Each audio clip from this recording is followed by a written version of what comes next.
nous vous enseignerons une astuce très divertissante et facile pour se souvenir des nombres mayas.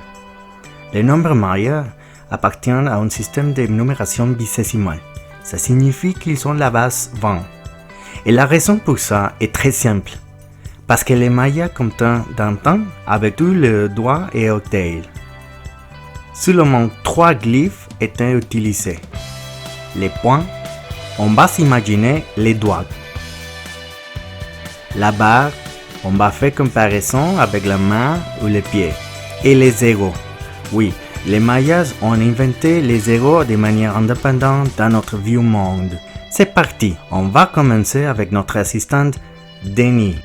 Le numéro 1 est un doigt, donc il est représenté avec un point. 2 sont 2 doigts, ou 2 points.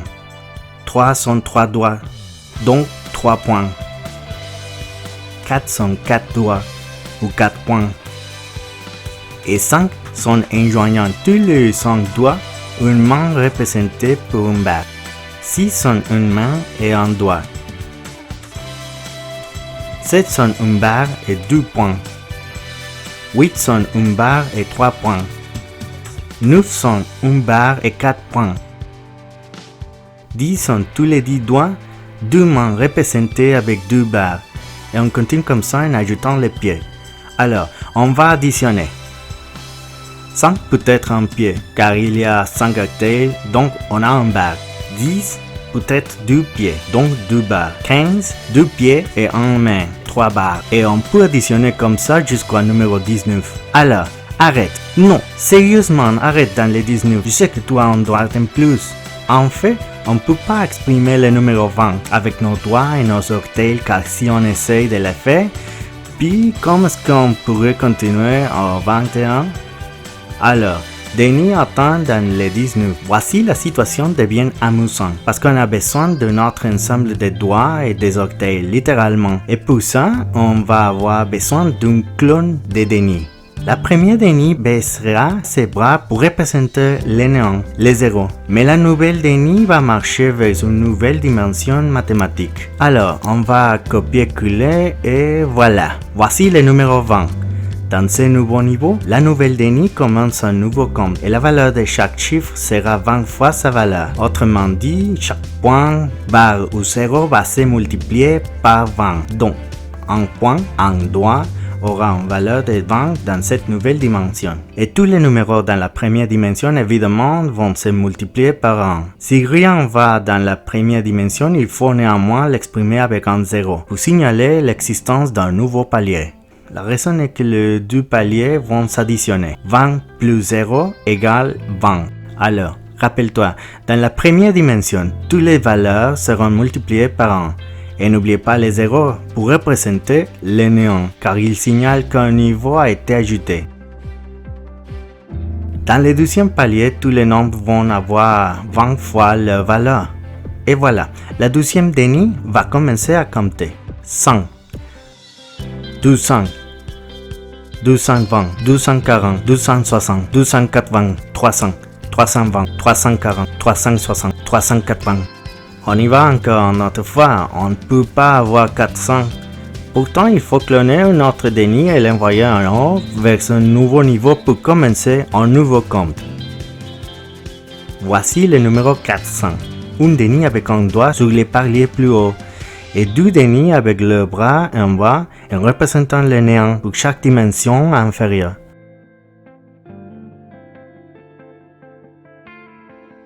Ça se fait comme ça parce que tous les nombres représentés dans le troisième niveau sont multipliés par 400.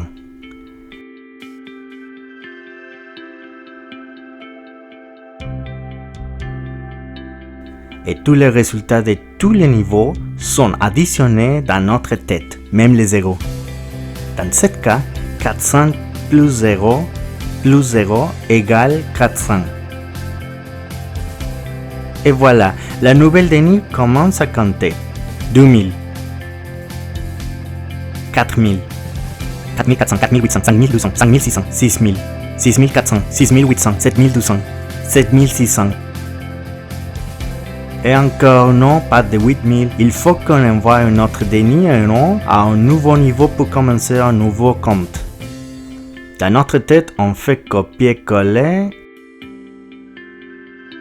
les numéros 8000. La quatrième déni avec un doigt et 3 dénis sous celle avec le bras vers le bas, en représentant les néants. Exprimé avec un point dans la quatrième échelle, c'est pour ça car toutes les valeurs dans cette quatrième dimension sont multipliées par 8000. Rappelle-toi que les paliers dessous sont multipliés par 400, 20 et 1 chacun.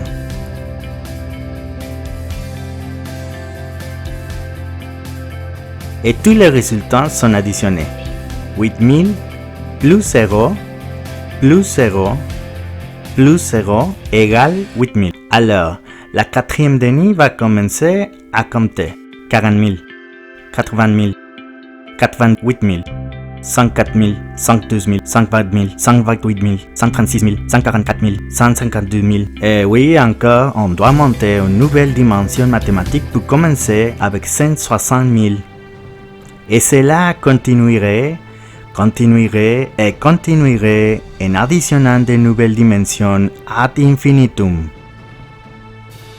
Et chaque nouveau palier va s'augmenter par 20. Par suite, on pourrait compter des millions, des milliards, des billions, des trillions, des quadrillions, des quintillions, des sextillions, des septillions, des octillions, et ainsi de suite ad infinitum.